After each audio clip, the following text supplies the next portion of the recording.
That's how the show starts. Ooh, I'm coming in both channels. I should have saved that. I just deleted that. Could have used it. Oh no. Yuck. All right. What's up, everybody? Thank you for listening. No, we're going. Thank you for listening to the. All right, we're off and running. Oh boy. Thank you for listening to the Whatcast. We're having a great start to the show. We're not drunk either. This is fucking ridiculous. Mike, what are we going to talk about today? I'm excited for this one because I have a kind of a probably not unique point of view on it, but a certain level of experience on this subject. Mainly, my plan was to talk about Bloody Mary, but I just recently found out about this other game called the Midnight Game, which is likely a creepypasta, but I wanted to talk about it because it's one of those things that I don't know. There's this whole like internet thing of kids playing these like creepy games that are supposed to put you in touch with demons or ghosts or shadow people or whatever. And this is one of them. If there's any interest, maybe down the line we'll do an episode on all these wacky games. But I figured Bloody Mary is a good starting point. That's something most people our age are familiar with, if not younger and older.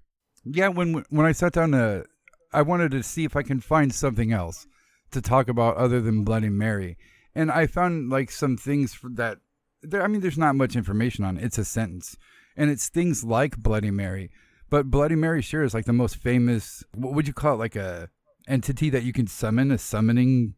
I mean, basically. I guess like a ritual game or something, because I don't know. It's so Bloody Mary itself, like it's spawned. It's not as old as a lot of people would think. The original story or the original game that it was based around was this ritual where young women would walk up a flight of stairs holding a candle and looking into a mirror in a dark house. And as they looked into the mirror, they were supposed to be able to catch the face of whoever they were going to marry when they grew up. But there was a chance that they would see the Grim Reaper or a skeleton or something along those lines. And if they did, it meant that they would die before they got married. And over time, I was going to say, it seems like it started off all sweet, like girls trying to see their future husbands. Yeah. Nope, you had to throw the Grim fucking Reaper in there. Yeah. Well, and it was a game, but it's kind of like it's a form of divination that is called catoptromancy, and it's basically divination done using a mirror. So it would be like the equivalent of kids today, like fucking around with tarot cards or a Ouija board or something. It just turned into a game rather than something that was really taken seriously. But as we know, those things are able to open doorways. So even just fucking around and playing around, if the intent is there, then you can get some responses. Right. And you would know about that more than I would, especially when it comes to the mirror stuff. But what do you think about the whole mysticism behind mirrors? I myself do not like mirrors. If it was possible, I wouldn't have one. For some reason, my mother's always had tons and tons of mirrors. But you hear about black mirrors and people using mirrors in rituals. Is that something that's real? Is that something, or is that it's in itself urban? Yeah, there's different types of divination, and using a black mirror, which is essentially you're putting some sort of black material behind like just a piece of glass, or you could put it like in a picture frame and do the black mirror that way. But it's supposed to create a dark reflective surface. That's the whole point of it. But I think a lot of it is what you make of it. Like people are able to use fire and flames as a means of divination. And by looking into the flames, they're given visions, whether it be the flames make certain shapes or go in certain ways or puts them into a trance. But mirrors are the same way. It's like you look into the mirror and think of like the magic eye thing. And I know that's a computer generated image, but it's designed for you to use the pattern and just kind of look through it to see a shape. So what you're doing is looking into the mirror, but you're not looking at your own reflection. You're kind of looking past the reflection and letting the reflective surface kind of show you some sort of vision or face or entity or what have you. But it's like a crystal ball. It's just a different way of doing it. But if you're doing it as a means of communication with some other entity or something on the other side, then there are certain types of invocation and evocation that you can do in front of a mirror to summon certain beings.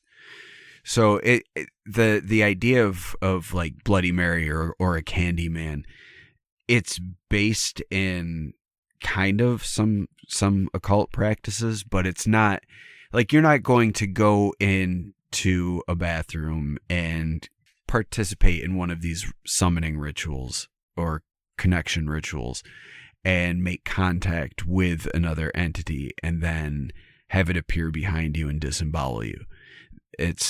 That's not really how it works, but you could be opening a doorway if you're not taking the right precautions and protecting yourself.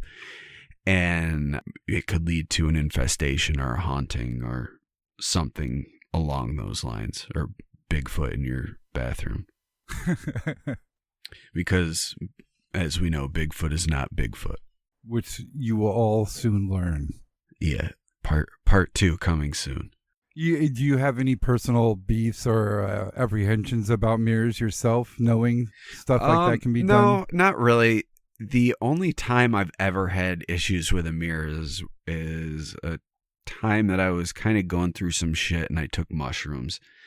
And then I looked in the mirror and after making eye contact with myself, like a lot of people will say, oh, I saw my flesh melting off, or I turned into a skeleton or a rainbow or whatever.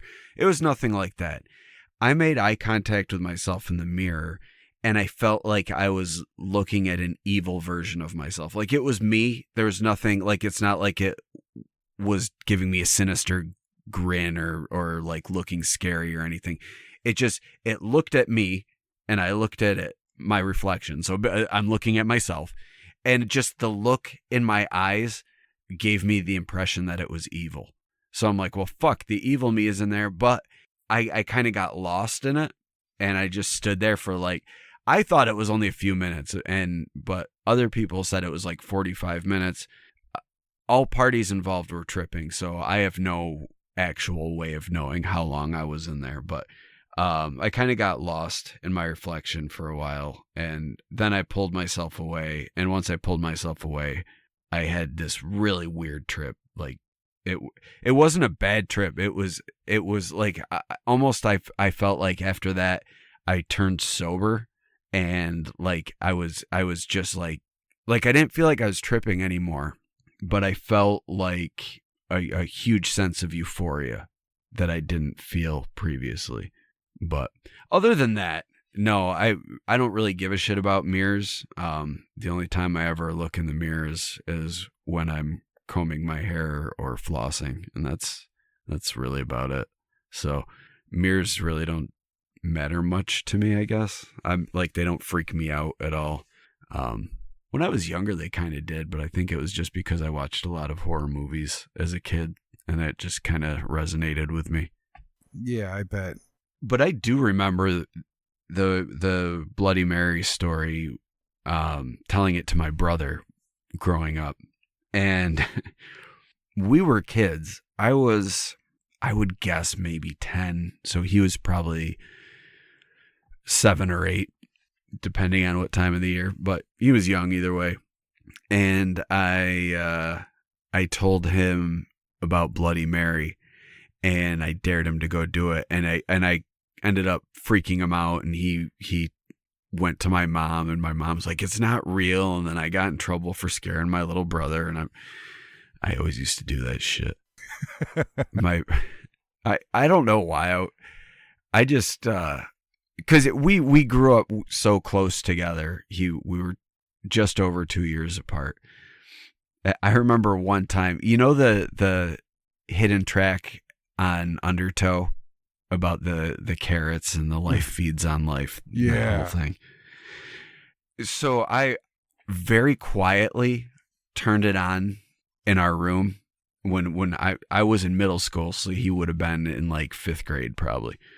And I just really quietly turned it on. So it was faint, but it was loud enough that you can hear it. And I got right to the life feeds on life part where it's got that weird percussion beat going, and it just keeps repeating life feeds on, this is necessary, that whole thing.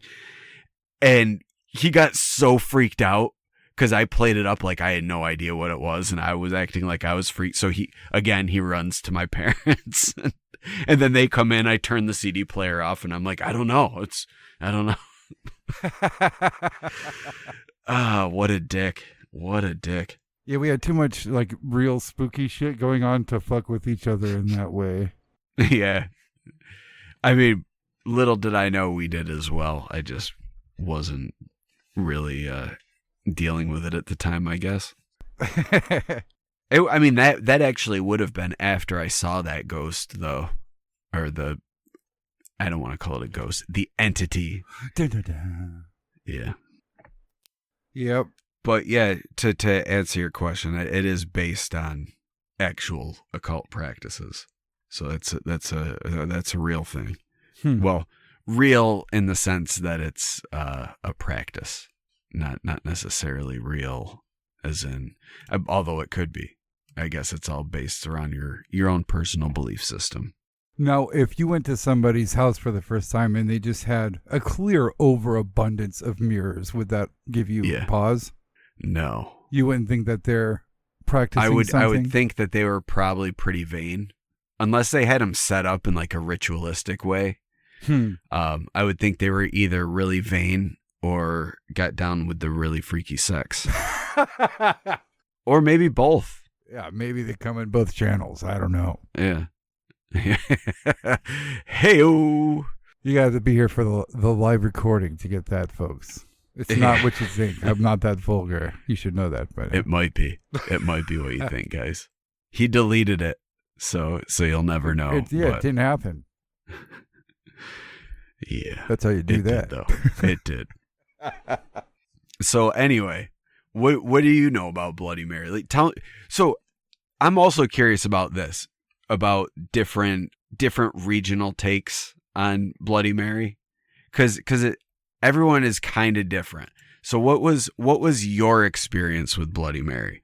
Bloody Mary was an entity that you can summon by saying her name 3 times in the mirror in a bathroom in the dark with only candlelight. Nobody ever knew what happened when she showed up because everybody was too scared to do it.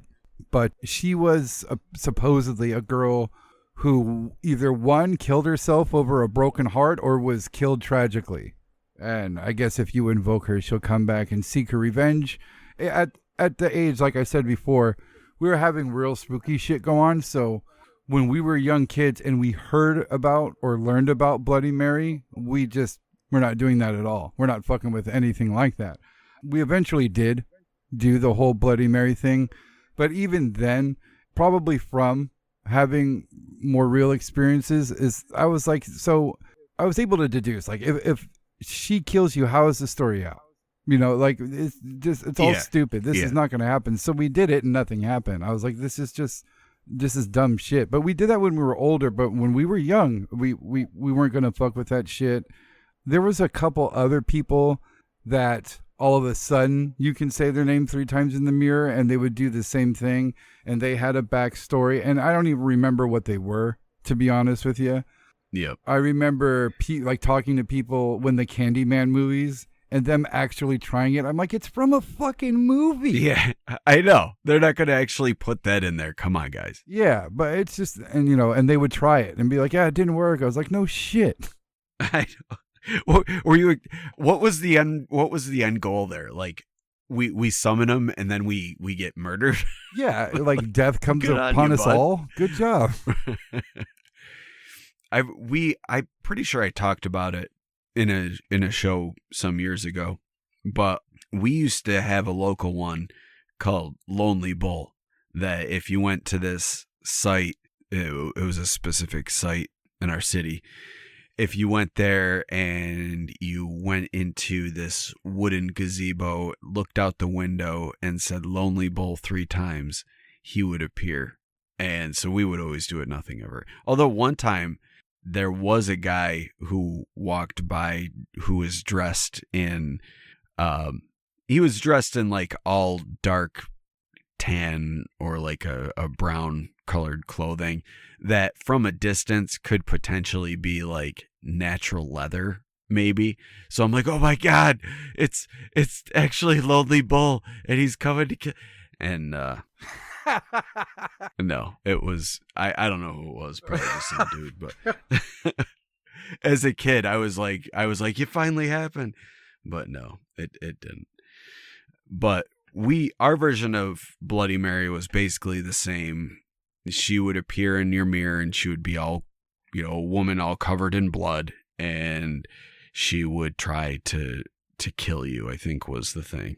But there's a lot of variations on it, and I was kind of surprised. Like, there's some that say you have to say it 5 times, and I think that's probably post Candyman, because Candyman has to be 5 times, so it's probably followed suit from there.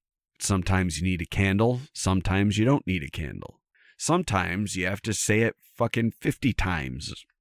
That's a lot of dedication to summon Bloody Mary. Right. I remember hearing you have to turn 3 times. Yeah, and that's another one. You have to do the clockwise 3 times. And then even how she appears is different by locality. A lot of people her name is Bloody Mary, so she appears as a bloody woman, typically in like a dress or a nightgown, depending on the storyteller. But there's others where she appears as a corpse of a woman, like a zombie, I guess you'd say. Some where she's a ghost woman. There's some where she's a witch for some reason. Huh. I don't know. Some where she's like this evil demonic spirit, and then there's some where she's actually friendly. So it's a lot of different variations, and then what happens is also different depending on the area. There's some areas where like Mateo and I, she would murder you. Then there's other ones where she would drink your blood, and that's why she was Bloody Mary, because she was a vampire ghost. Oh, see, I never drew that conclusion. Some where she would curse you, so you'd go about the rest of your life with a curse for summoning her. Some she just shows up and screams, like basically boo, But it's weird how. I guess it shouldn't. I guess I shouldn't say it's weird, but it's interesting that there's so many variations on this one thing. But everybody knows, like you say, Bloody Mary, and like, oh yeah, you stand in front of a mirror and summon Bloody Mary. Everybody knows the basics of it. It's just what happens and how she appears and everything, and how many times, the ritual itself is slightly different. Right. But then even the origin, like you said, it was either someone who had died tragically or someone who committed suicide. There's others that she was Bloody Mary the First, Queen of England, daughter of Henry VIII. What? Yeah, because she was known historically as Bloody Mary because she had 300 protesters burned at the stake during her reign, so she earned the nickname Bloody Mary. There's another story that she was a woman who killed slaves that were escaping from the South through the Underground Railroad. that she would kind of lure them into the Underground Railroad system, but it wasn't really the Underground Railroad, and that she would murder them. And now she's Bloody Mary. And that version, she goes by the name Mary Worth. Then there's another version that she was a woman who was burned at the stake during the witch trials, even though the American witch trials didn't have people burnt at the stake. But in this story, she was burned at the stake. And now she's back to seek her revenge through mirror magic. Wow, that's a really cheesy way to get revenge. They happen. Yeah. They have to know your name, hold your candle, say your name 3 times while they're turning in the dark. Damn. Yeah. Yeah. Doing a little jig and ringing a bell and then farting once while pointing your butt to the left. Yep. She appears. She's like, "You've got bad luck." I mean, yeah, she's like, "Oh, you got it down. You had to work for this." Speaking of asses, though, there's a Japanese variant on Bloody Mary called Hanako-san, and it's a legend centered around this young girl who haunts bathrooms, typically in a school, and she was killed in an air raid during World War II.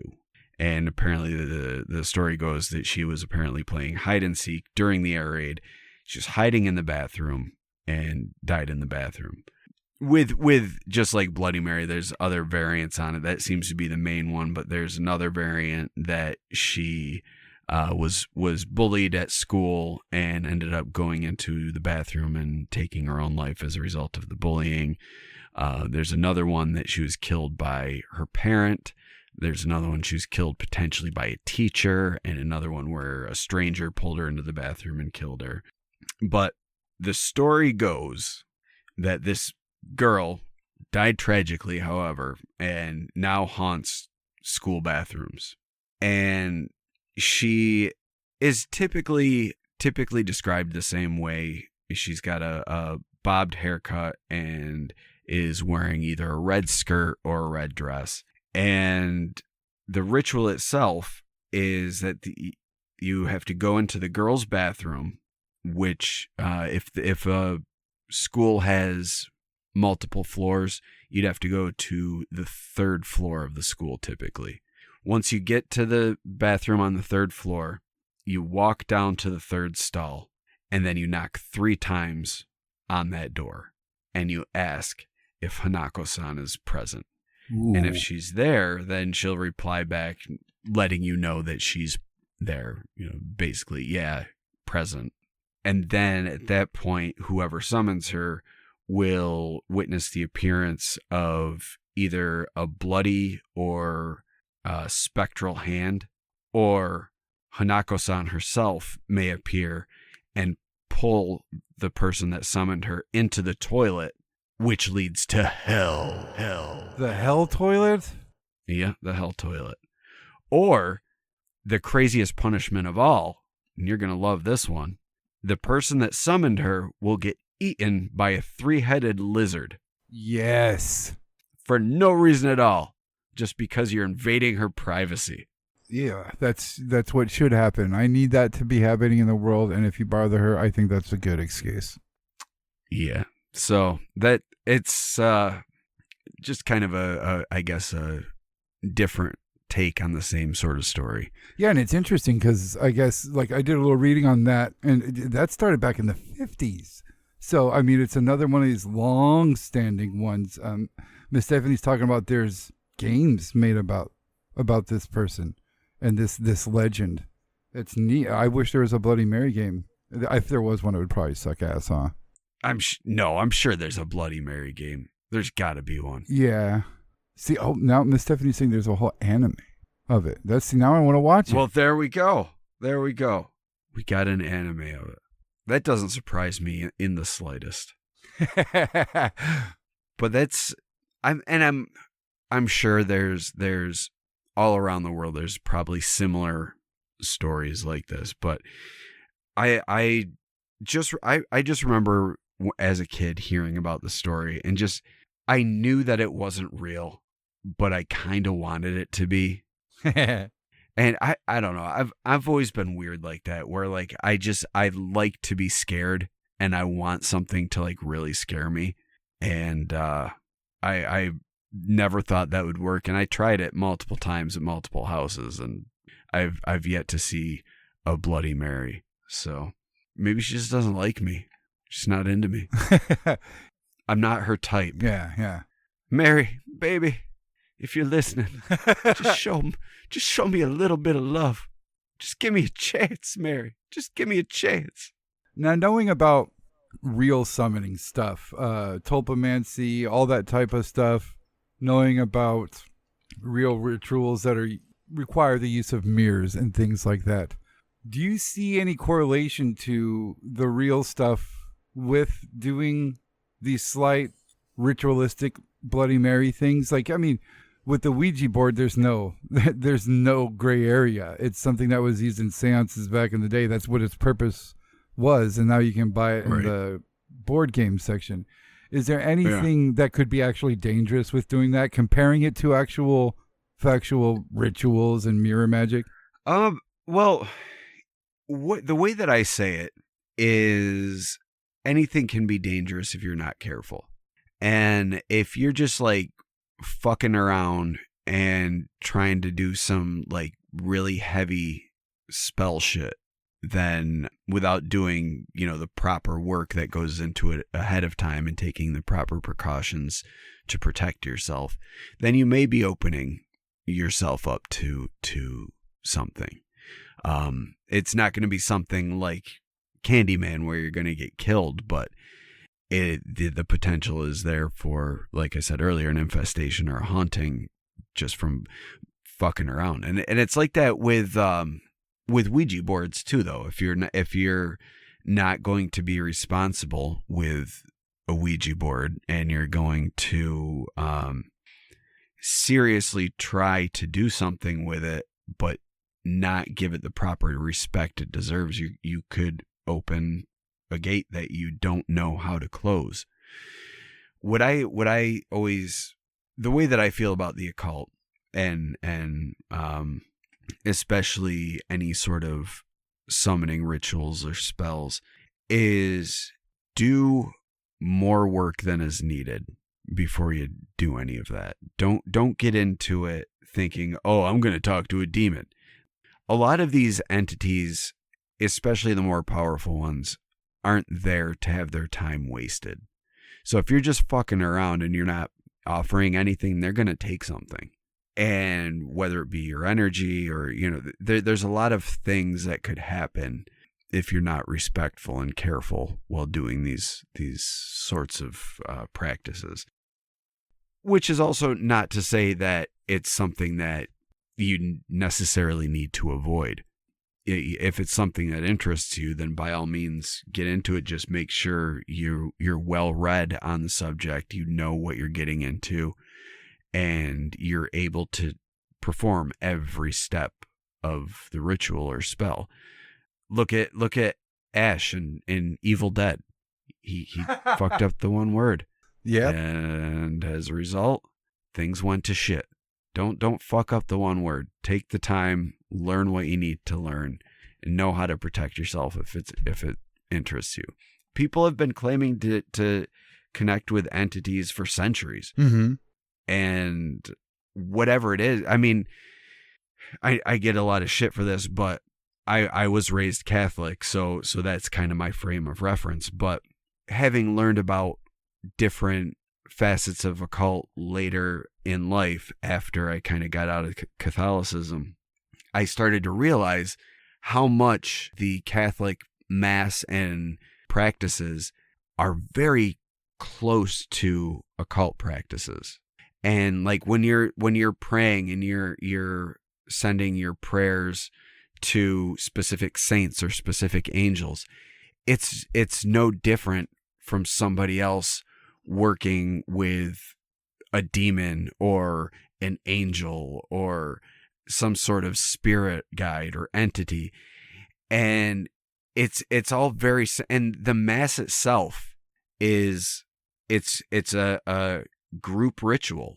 is what it is, a ceremonial group ritual, and everybody participates in it. And the secret sauce there is the belief, and that's the same with any occult practices. It's your intent and the faith that you have behind it, your belief. And that's no different from the power of prayer. That's why people always say that prayer is so effective, because it's based heavily on your faith. And if your faith is enough that it matches with your intent, you're able to somewhat shape reality as a result of that. And that's kind of what a lot of occult systems are, is just shaping reality to your will in one way, shape, or form. And whether you put that in the hands of a higher power like God or the Earth Mother or the universe or fucking Cthulhu, whatever the case may be, or even if you look like with some of the Satanist belief systems where you look at yourself as a god and you are the one putting that into existence, you're still putting faith in something, and that is giving you the power to enact your will upon the universe. Yeah, it's almost like it's a form of currency, isn't it? Yeah, kinda. Your energy is a currency. Yeah. I was watching some video not too long ago about I started on some videos about talking about the demons that Solomon summoned to build his temple. And then the next video played by itself, and it was just a longer list of demons and what their names are and how to summon them. And they were talking about getting them out of some creepy books that you got, Mike. Like these were from grimoires and some real books, real books of magic. And I got a pretty crazy collection. Yeah, you do. It was just so weird to hear some of the examples of how specific you have to be. Like you saying overdue preparation and safety when it comes to that stuff. And, there could be some of you who do that stuff, but I would have to reiterate that. Always double, triple check things. There were some entities that are talking about that if you don't ask them to speak a certain way, you're in fucking trouble. If you don't ask them to appear in a regular human form, you're in fucking trouble. Yeah. There's a whole bunch of shit. My partner's gotten me so many of these books, and she gets so freaked out by it. And she, the one in particular that really freaks her out is the Book of Smokeless Fire. And I'm always like, listen, the stuff in here, it's not like I'm just going to stumble upon something here. Like, this is so precise. Like, some of these I have to be in a fucking desert. There's no deserts around here. Like, we're fine. Right. I'm not climbing a mountain to summon the demon of wind. We're going to be okay. I'm not fucking around with any of this shit. It's fine. Yeah, I mean, as old as I am, I still find it absolutely fascinating that humans have, claimed to have stumbled upon these things and figured out how to summon them. And it's an actual part of our world, It's a part of the belief system for almost every culture to be able to do this with these entities and beings. Yeah, and it's because I'm not out there summoning demons and shit. I find it very interesting, and I'm more, I say I'm an armchair occultist because I don't really practice, but I study the shit out of it. And I just, to me, there's always a part in my head that wonders, is this real? But also I don't want to find out if it's real. Like, that's the type of shit that, like, some of that stuff, it's too far for me to even want to get involved. Like, I'll fuck with a Ouija board. I'll fuck with a black mirror. I'll do that stuff. Like, but actively trying to summon a demon or a djinn or some sort of ancient spirit, and not only summoning it, but then trying to maintain control of the situation is absolutely terrifying to me.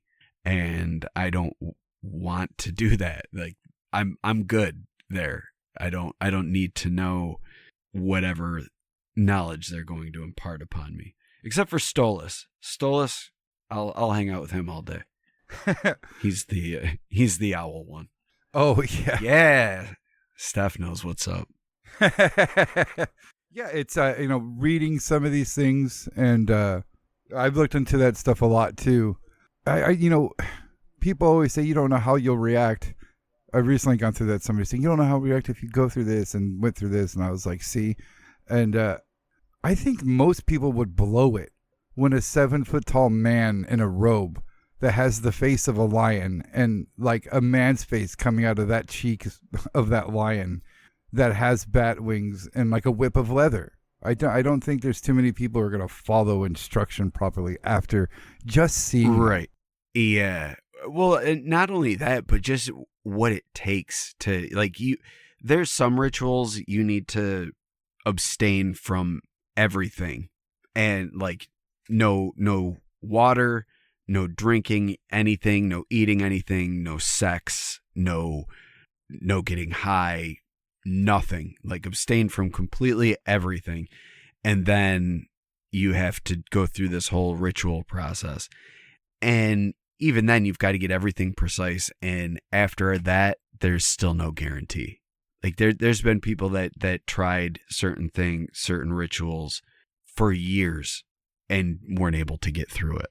Yeah, dude. And that goes for a lot of stuff. It's kind of off subject, but I was watching some interview today, and they're talking about the government using remote viewers.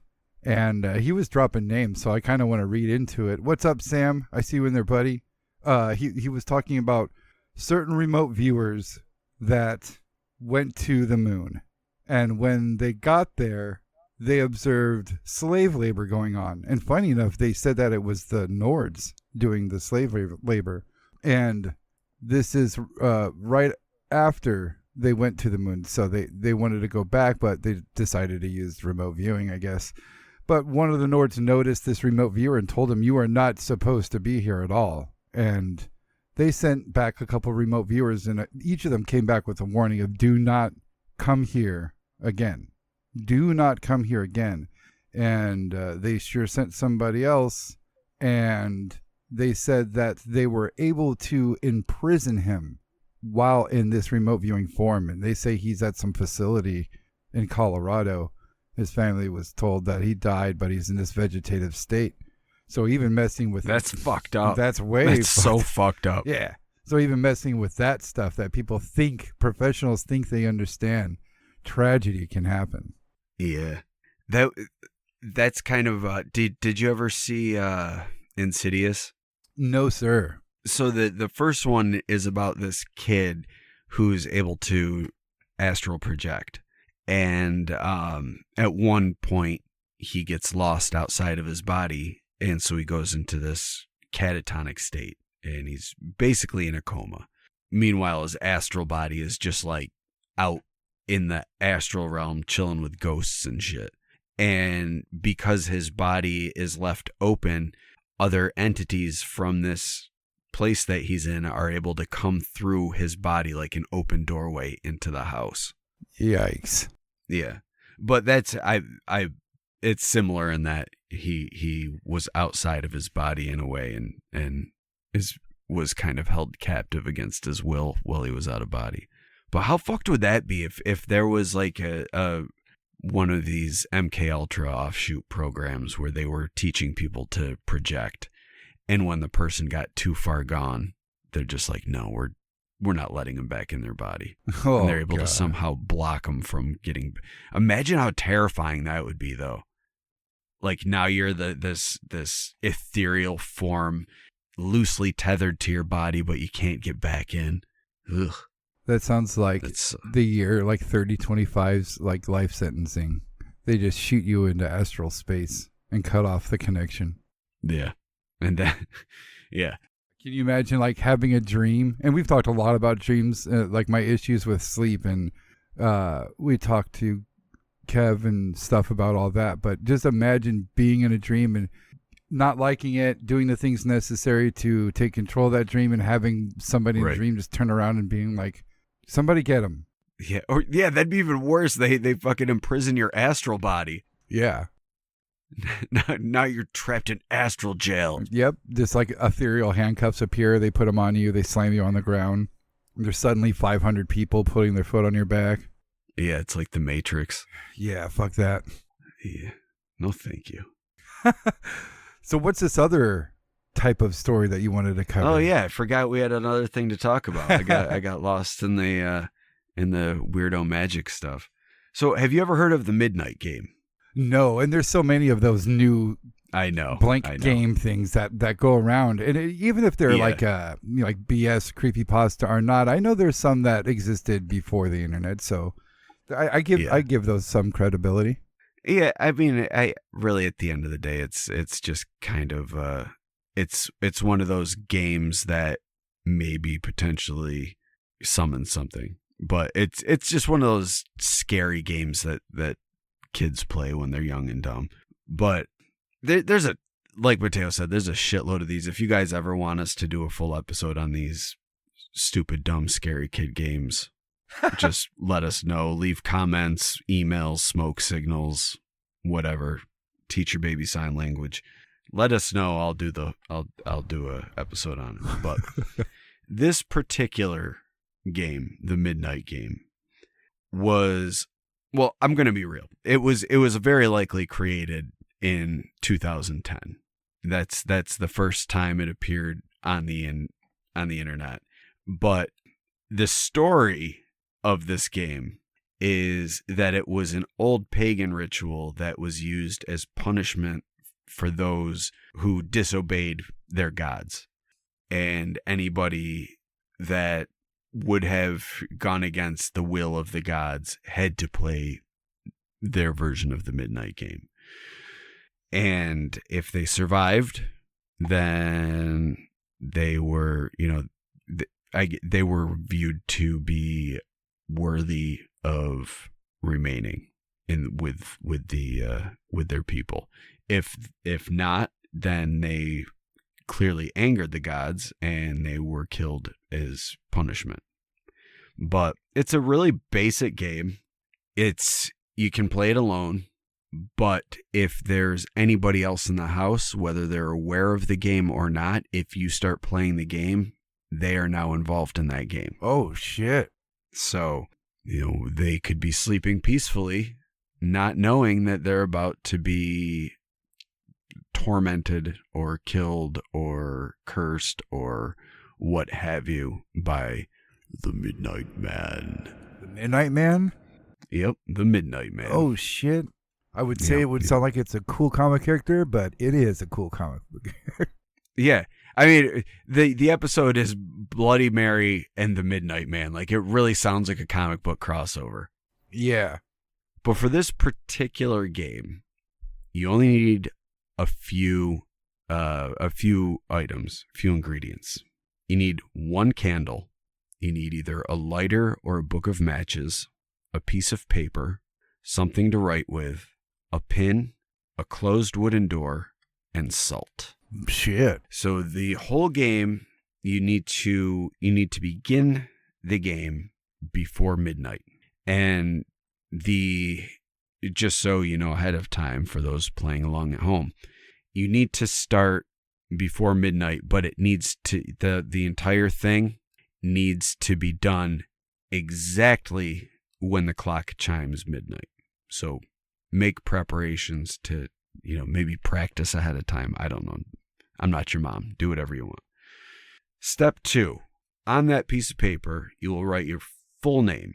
First, middle, second middle if you have one, last, second last if you have one, and any suffixes. Once you write your name, take that needle, prick your finger or your desired body part, get a little blood on that there paper. Let it soak in. Take your time. Once your blood has sufficiently soaked the paper, turn off every light in the house.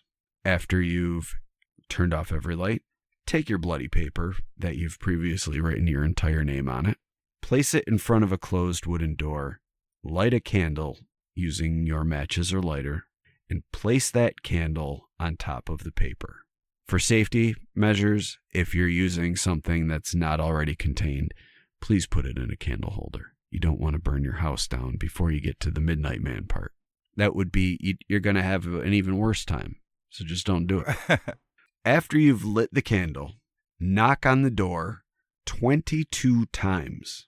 But the final knock must occur precisely when the clock hits 12. So maybe an alarm clock on your phone might be a good way to do it. Or if you've got one of those cool clocks that bong every hour, that'd be, just time it so that they can coincide with one another. Once the clock chimes 12 and you've hit your 20-second knock, open the door, blow out your candle, and close the door. Immediately relight your candle. Now the game has begun. So, the purpose of the game is to keep your candle in your hand, keep salt ready to go, as well as matches or a spare lighter, and begin to walk around your home with your lit candle. If your candle goes out, you have 10 seconds to relight it. If you are successful, you continue to move around the house and don't stop moving until 3:33 in the morning. If, for any reason, you cannot relight your candle within 10 seconds, immediately surround yourself with a circle of salt and do not get outside of that circle of salt until 3:33 a.m. At 3:33 a.m., it is now safe to stop moving around your house or to step outside of your salt circle. At this point in time, you can turn the lights on and the game is over. So you're thinking to yourself, what's the big deal? Why is that so weird? Now, here's the thing.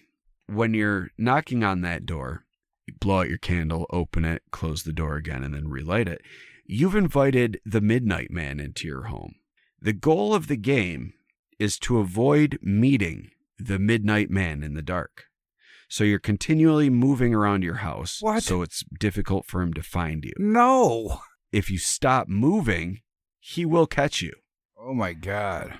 What happens to you if he catches you is with all these things, it's up for debate. But some say he will induce a hallucination of your greatest fear and that you'll have to endure your greatest fear until the end of the game. Others claim that he will harvest your organs. And then there's, of course, the obligatory death, or he steals your soul. There are indicators that might clue you in when the Midnight Man is near. The room will suddenly get cold. You may hear a soft whisper with no discernible source. You might make out the appearance of a human figure that's darker than the darkness. He will also try to blow your candle out. Oh no. If you experience temperature drops, whispers, or see him, you need to move and change rooms immediately. However, if he blows out your candle, you need to relight it within 10 seconds or get that circle of salt ready and get ready to chill. Once you start this game, there's no way to stop the game until it's over. Once the game is over, you can safely end the game. During the game, you are not allowed to turn on any lights. You cannot use a flashlight. Don't go to sleep. Don't walk around with a lighter. It always has to be a candle. So you can't just hold a lighter and walk around. It must be a candle. Do not use another person's blood or old blood. It has to be fresh blood. Do not attempt to leave your home during the game. Do not attempt to provoke the Midnight Man. So no talking shit. And the final warning is do not assume that the Midnight Man has left your home for good at the conclusion of the game. So you may have won the game, but he might want to play again, is basically what that comes down to. And like I said before, anybody in the house is playing the game, whether they're aware of it or not. And to answer Nikki in the chat, you can do it in someone else's house. That's totally fine. But again, be mindful, if somebody else is there, they are playing too. So she's like, I know that's why if you want to invite it. if you want to invite the Midnight Man into other people's houses, go nuts. Just be prepared to protect yourself and potentially curse the person whose house you're in. Oh my God, you guys in the chat, you got some bad ideas. Don't, if you two team up, if Nikki and Steph team up, then I don't even know. It's gonna turn into Ghostbusters 2. You're gonna have a bunch of slime monsters. Yeah. And Vigo the Carpathian. They're going to phase a ghost world with our world. Perfect. So long as we get the dancing Statue of Liberty, that's my main concern there. If it doesn't end with the Statue of Liberty rocking out and breaking a building, I don't even give a shit. Sam is safe. He's got a 2.1 kill-death ratio on Call of Duty. I agree. I don't know if the Midnight Man cares about your stats. The Midnight Man doesn't even know what a Call of Duty is. What are Call of Duty? I am Midnight Man. I'm only here to chase you and then take your soul and or kill you. Yeah. Take your soul or curse you or maybe just piss on your pillows. Oh, God. I mean, who knows?